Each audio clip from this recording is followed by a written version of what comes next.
evening, friends. As I promised, once again I have come with a very good topic, and that is how to enrich your word power. आपकी शब्दकोश आपके कैसे बढ़ाएं, word power कैसे बढ़ाएं। देखिए, सबसे पहले आपको यह समझना है कि सारे पार्ट्स ऑफ स्पीच का प्रयोग किस तरह से होता है, क्योंकि एक ही वर्ड पहले नाउन के रूप में यूज होगा, वर्ब के रूप में यूज होगा, एडजेक्टिव के रूप में यूज होगा और एडवर्ब के रूप में यूज होगा। जैसे अगर हम कहें नेशन, तो जब मित्रों टी आई ओन लग गया, ये हो गया noun. And noun can become a subject an object of a verb. It can become subject an object of a verb और सेंटेंस। ये जो है किसी भी वाक्य का सब्जेक्ट और ऑब्जेक्ट बन सकता है। जैसे नेशन इज सुप्रीम, तो ये इज का वर्ब का ये सब्जेक्ट हो गया। इसी नेशन में आप लगा दीजिए, नेशन में आप लगाइए ए एल, और ये हो गया एडजेक्टिव, और इसका अर्थ हो गया राष्ट्रीय। नेशन का अर्थ हुआ राष्ट्र, अर्थ हो गया राष्ट्र सर्वोपरि है। Nation is supreme. लेकिन क्या आप कह सकते हो कि नेशनल इज सुप्रीम? क्या आप कह सकते हो कि राष्ट्रीय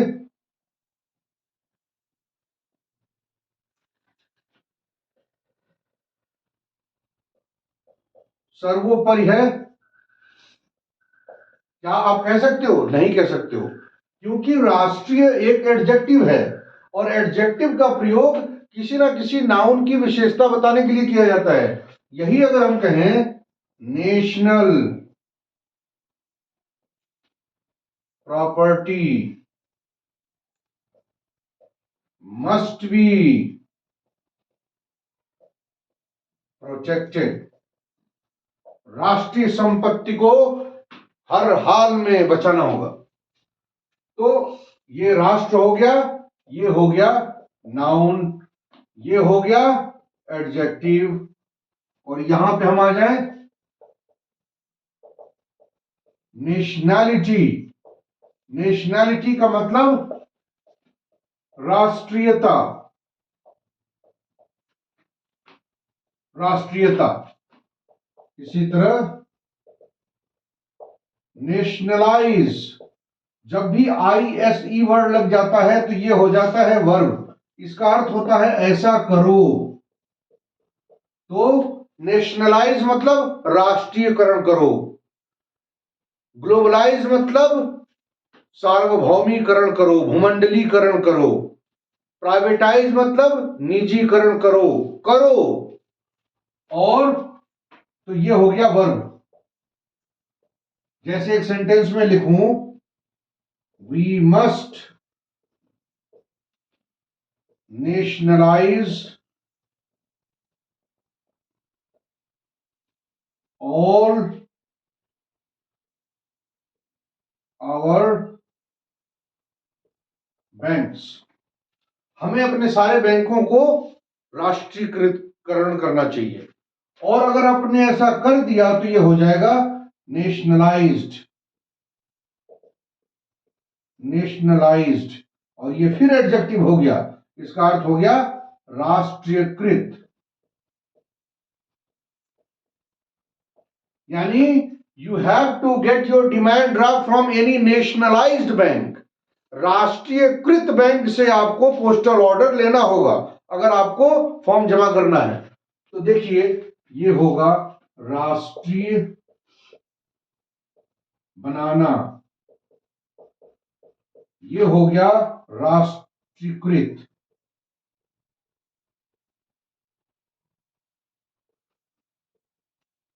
इसी को अगर हम कहें नेशनलाइजेशन, नेशनलाइजेशन तो हो जाएगा राष्ट्रीयकरण। जैसे अगर क्वेश्चन पूछा जाए, in which year nationalisation of banks took place happened, तो राष्ट्रीयकरण किया गया। इसी तरह एक और वर्ड हम देखते हैं। अब आप देखिए, ये नेशनैलिटी ये नाउन हो गया, आईएसई लग गया, मैंने बताया आपको, क्रिटिसाइज, प्राइवेटाइज, ग्लोबलाइज, सारे वर्ब हो गए। ईडी लग गया, फिर एडजेक्टिव हो गया, यानी ऐसा हो चुका है। यहां भी देखिए, नेशनलाइज, राष्ट्र बनाना, एक वर्ड है और उसके अलग अलग रूप देखिए कैसे हैं। ऐसे यहां पे देखिए, नेशनलिस्ट, एक ही वर्ड मैंने नेशन लिया है। ऐसा मैं इसलिए कर रहा हूं कि जब भी कोई मैं वर्ड आपको यू लूं तो एक वर्ड मैं बताऊंगा, बाकी आप उसके verb form, adjective form, adverb form वो सब ले लेना, खुद समझ लेना। जैसे एल, नेशनली, उसी तरह nationalist,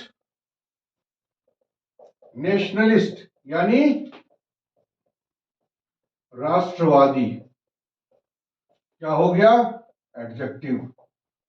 He is a nationalist, and the person who is a nationalist believes in nationalism. Nationalism, तो ये हो गया राष्ट्रवाद। तो जो पर्सन ह्यूमनिस्ट होगा वो ह्यूमनिज्म में विश्वास करेगा, जो व्यक्ति पैट्रियट होगा वो पैट्रियोटिज्म में विश्वास करेगा, जो जिंगोइस्ट होगा वो जिंगोइज्म में विश्वास करेगा। तो अलग अलग व्यक्ति वो वादी हैं। आईएसएम का मतलब ही होता है वाद, और ये भी है नाउन, ये समझ लेना। यही बात होता है जब क्लोज टेस्ट में दिया होता है और आपको जरूरत होती है किसी वर्ब की, किसी एडजेक्टिव की, किसी एडवर्ब की या नाउन की, और जब आपको पता नहीं होता है कि इसका मतलब यहां पर क्या है और किस अर्थ में हमको इस वर्ड की जरूरत है, तो आप वहां गलती कर जाते हो। कई बार तो मीनिंग जानते हुए भी गलत कर जाते हो। तो इसीलिए मैं कहता हूं बच्चों की, अगर आपको किसी एक भाषा पर अधिकार करना है, किसी दूसरे की भाषा पर अधिकार करना है, तो आपकी अपने भाषा पे आपका अधिकार होना बहुत जरूरी है। यदि कोई व्यक्ति यह क्लेम करता है कि मैं आपको इंग्लिश पढ़ा सकता हूं, तो सबसे पहले उसके हिंदी का एग्जाम ले लीजिए। अगर वो हिंदी पढ़ा सकता है बहुत बढ़िया, तभी वो अच्छा इंग्लिश पढ़ा सकता है। क्योंकि अगर मैं आपसे कहूं कि आपके अंदर सहिष्णुता नहीं है, तो आप सहिष्णुता जब तक नहीं जानोगे कि क्या हुआ इसका अर्थ, आप जो बोल रहे हो उसका अर्थ क्या हुआ, तो आप कैसे समझोगे टॉलरेंस क्या है। इसलिए कभी भी अपने मातृभाषा के ऊपर पहले आप कंट्रोल कीजिए और फिर दूसरे, because everything is relative. We learn in comparison of something, unless you understand particular word in your own meaning, how are you going to internalise the another meaning. Therefore, it is very important for you to understand that a person, one is nation, national, nationality, nationalism, nationalist, nationalization, nationalize, nationalized, एक word लेकिन अलग अलग। अब वहां पर cloze test में आपको इसकी बहुत आवश्यकता होगी, फिल इन द ब्लैंक्स में इसकी आवश्यकता होगी। और जब हम वर्ड यूज आपको बताएंगे कि most of the English words have been derived from Hebrew, Latin and Greek, and that's why those roots I'm going to teach you every day one word, and I will teach you that how to take it, but at the same time you have to learn how to make them verb, adjective, adverb, etc. So one who believes in nationalism is a nationalist. So this one is adjective and this one is noun. Noun can become subject, object. Now let us start one very good word, and that is you. Have you ever heard of it? You, EU. EU का मतलब होता है अच्छा, BEN का मतलब भी होता है अच्छा, और MAL का मतलब होता है बुरा। लैटिन वर्ड में आप देखिए हम कैसे इसको समझेंगे। देखिए, EU का मतलब होता है गुड, BEN का मतलब भी होता है गुड, और MAL का मतलब होता है बैड। अब हम वर्ड शुरू करते हैं। EULOGY, eulogy. Eulogy is also noun. Eulogy, what happens that when a person dies, thereafter a lot of people gather in that funeral procession and they claim, they eulogize the person. उनके बारे में कहते हैं बड़े अच्छे नेक इंसान थे, किसी भी आदमी की मदद करते थे, वो कभी अपनी चिंता नहीं करते थे, लोगों की शुभकामनाएं के बारे में सोचते थे, ऐसा व्यक्ति था। तो आप क्या कर रहे हो, आपके यूलोजी लिख रहे हो, और आप कर क्या रहे हो, उस व्यक्ति को यूलोजाइज। अभी हमको, मैंने आपको बताया IZE लगा दोगे तो वर्ब हो जाएगा, यानी आप उसकी प्रशंसा कर रहे हो। क्लियर। इसी तरह अगर हम कहें यूफेमिज्म, यूफेमिज्म ISM हमने बताया आपको लग जाएगा, नाउन हो जाएगा। यानी यूफेमिज्म का मतलब होता है कोई कठोर बात को एक नम्र तरीके से कह देना। जैसे हम कहें वेयर वर यू, कोई दूसरा बोले अरे जेल में था, जेल में। No, he was not in prison, he was in correctional house. उसी चीज को अगर कहो है कौन बोलता है जेल में, वो तो सुधार गृह में था। आप समझ रहे हो। इसी तरह से अगर हम कहें कि भाई ये तो झूठा है, तो ये क्या है, एक हार्श वर्ड है, डायरेक्टली आप उस आदमी को बोल। इसी चीज को कहो no no he is very creative with the truth, सच्चाई के साथ बड़ा जबरदस्त खेल खेलता है ये। तो यूफेमिज्म यानी कठोर शब्द को नम्र शब्दों में कैसे कहना, इसी को हम कहते हैं यूफेमिज्म। और मान लो अगर हम कहें कि अरे भाई इसकी भाषा बड़ी यूफेमिस्टिक है, यह व्यक्ति बड़ी यूफेमिस्ट है, आप समझ रहे हो, तो यूफेमिज्म। इसी तरह अगर हम कहें यूजेनिक्स, आपको पता है जीन से ही बना है genetics, and genetics is the study of hereditary traits. यानी जेनेटिक्स में हम क्या करते हैं, आनुवंशिक लक्षणों का, आनुवंशिक जो गुण है उनका अध्ययन करते हैं। यहां जेनेटिक्स से आया है, इसी से जीरेंटोलॉजी भी आया है, जिसमें वृद्ध लोगों का अध्ययन। अब यहां पे देखिए यूजेनिक्स का मतलब होता है, हिंदी में कहते हैं यू का मतलब ये सू, यू का मतलब सू।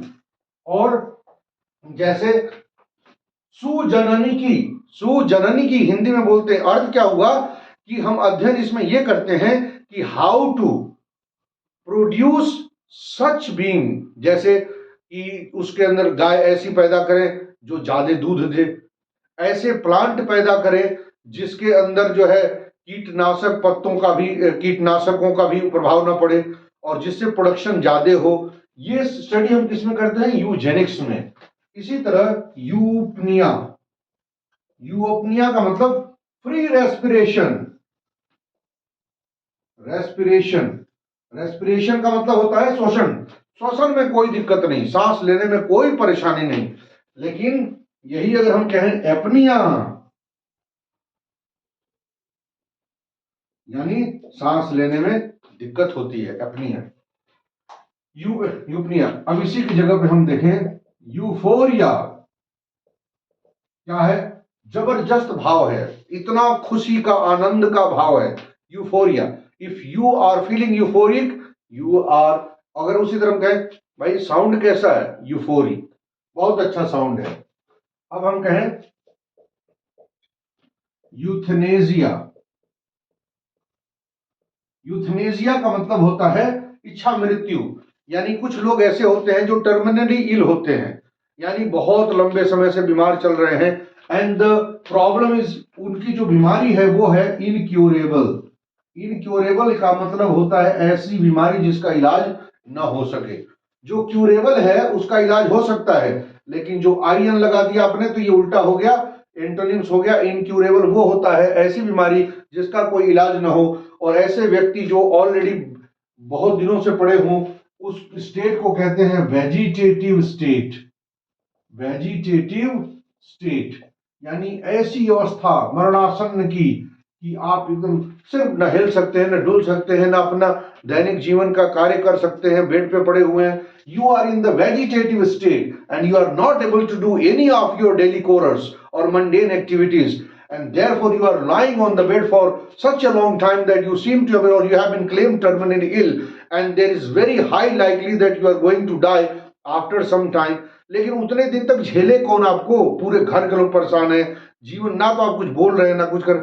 ऐसे व्यक्ति को कहता है, कुछ देश ने इसको अलाउ कर दिया है, अभी हमारे देश में ऐसा अलाउड नहीं है। सुप्रीम कोर्ट से कई बार ये बात कहा भी है कि ऐसे लोग जो हैं, एक केस जो था यहाँ पे महाराष्ट्र में एक महिला थी, लेकिन उस पर हम चर्चा नहीं कर रहे। बस आप ये समझो कि कुछ देशों ने इसको अलाउ कर दिया है कि अगर ऐसे व्यक्ति हैं जो बहुत दिनों से बीमार पड़े हुए हैं और उनके ठीक होने के कोई चांसेस नहीं है, पूरा परिवार परेशान है, वो भी परेशान है, तो ऐसे व्यक्तियों की जो है डेथ दे दिया जाए। और ये क्या है? यूथनेजिया।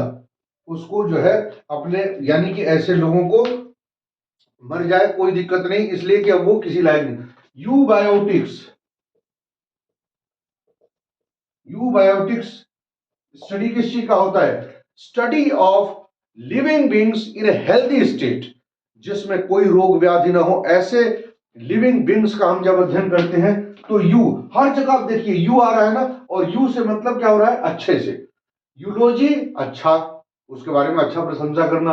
यूजेनिक्स अच्छे प्रजनन के द्वारा अच्छे तरह से कैसे ऐसे जो है प्रोडक्ट पैदा करें, ऐसे व्यक्ति पैदा करें जिनके अंदर अच्छे गुण हो, ऐसे गाय भैंस पैदा करें जो ज्यादा दूध दे, ये सब इन चीजों का अध्ययन करते हैं इसमें।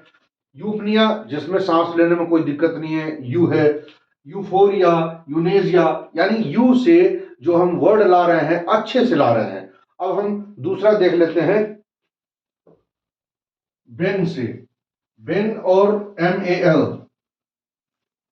देखिए ये सारे रूट वर्ड जो है आपकी मदद करेंगे, लेकिन इस चीज को ध्यान रखिएगा जो मैं आपसे पहले ही बता दिया कि एक ही वर्ड को, जैसे अब देखिए बेन, बिनाइन, बेन से बना बिनाइन, एग्जैक्ट उल्टा हो जाएगा इसका मलाइन। अब बिनाइन क्या होता है? आप लोगों ने अगर साइंस में पढ़ा होगा, बायोलॉजी में, there are two kinds of tumours, दो तरह के ट्यूमर्स होते हैं, एक होते हैं बेनिग्नेंट और दूसरा होता है मेलिग्नेंट। बिनाइन टाइप के जो ट्यूमर होते हैं वो ऐसे होते हैं कि वो एक ही अंग में होते हैं और पूरी लाइफ आप जिए कोई दिक्कत नहीं है, उससे कोई प्रभाव नहीं पड़ता है गलत, यानी वो अच्छे टाइप के होते हैं, BEN वाले होते हैं, अच्छे वाले। और मलाइन, अगर इसको वर्ब के रूप में आप यूज करेंगे तो इसका अर्थ हो जाएगा, जो हिंदी में मलिन बोलते हो आप, इसका मतलब किसी के ऊपर कीचड़ उखाड़ना। He has maligned the image of the prime minister by saying so। तो मलाइन ये वर्ब के रूप में अगर आप यूज करोगे। और मलिग्नेंट, जो ट्यूमर होगा वो किसको क्या कहोगे आप? मलिग्नेंट। जो ट्यूमर मलिग्नेंट है उसको भैया जल्द से जल्द आपको ऑपरेशन करा के काट के बाहर फेंकना होगा। और काट के बाहर फेंकने को क्या कहते हैं? एम्पुटेशन। ये भी समझ लेना आप। जैसे मान लो आपके पैर में चोट लग गई और आपका पैर सड़ गया, तो उस पैर को ही काट के फेंकना पड़ जाता है, वो प्रक्रिया क्या होती है? एम्पुटेशन। देखिए अब मैं बहुत ज्यादा उसमें डीप में नहीं जाऊंगा मेडिकल साइंस की, लेकिन एक चीज जानना कि इंसाइज, इंसाइज जो है वो काटना होता है किसमें? मेडिकल साइंस में। अब देखिए बेनाइन से बना benevolent. Benevolent is that person who always thinks good about other people. ऐसा व्यक्ति जो हमेशा दूसरे के बारे में अच्छा सोचता है। तो आपकी भावनाएं कैसी हो सकती हैं? बेनेवलेंट। आप कैसे व्यक्ति हो, ये आपकी विशेषता है, ये क्या है? एडजेक्टिव है। He is a benevolent person, ठीक है। और यह आपकी जो योग्यता है इसको हम क्या कहेंगे? बेनेवलेंस। यानी क्या हो गया? ये हो गया नाउन। ENC लगा दिया आपने, हो गया नाउन, बेनेवलेंस। और बेनेवलेंट का ठीक उल्टा हो जाएगा मेलेवलेंट। मेलेवलेंट का मतलब होता है ऐसा व्यक्ति जो हमेशा दूसरे के बारे में बुरा सोचे, वो कहे कि हाँ तुम्हारा ये हो जाएगा, तुम्हारा वो हो जाएगा, उल्टा सीधा आपको बोले। The person is always driven by the malevolent motive and the person who is always driven by benevolent motive are two different poles apart। एक हमेशा लोगों के बारे में अच्छा सोचता है, एक हमेशा दूसरे के बारे में लोगों को बुरा सोचता है, उसको शराब देता है वगैरह वगैरह, यू कैन से। इसी तरह से बेन से ही बेनेडिक्शन।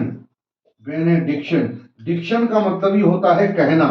ये डिक्शन से आगे हम इसको लेके, डिक्शन एक अलग रूट लेके चलेंगे, डिक्शन वो हम अलग बताएंगे, लेकिन अभी benediction. Those people who are praying about the welfare of other people, they are thinking good, they are always praying that yes the entire world should be happy. और ये जो मेलेडिक्शन है, यानी those people who are always saying that यार युद्ध हो जाता तो बड़ा मजा आ जाता, those people are always praying that nuclear war हो जाता ना, पूरा विश्व ही नाश हो जाता, दे आर ऑलवेज मेलेडिक्टिंग। इसलिए तो इसीलिए एम से बना है मल न्यूट्रिशन। मल का मतलब ही होता है हिंदी में कू। मल का मतलब क्या होता है? कू। और कू का मतलब होता है बुरा, और सु का मतलब होता है अच्छा हिंदी में। तो कुप्रशासन, कुपोषण, मल न्यूट्रिशन, मल एडमिनिस्ट्रेशन,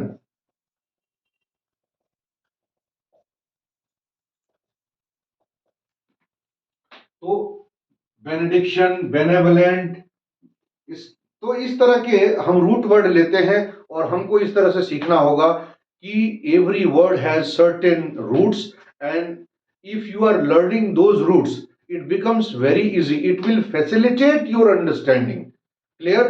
तो आज हमने एक ई यू यानी गुड, और B E N that is also good, and M A L that is bad, malediction, benediction, all these things we have learned, and I hope that you have understood very well.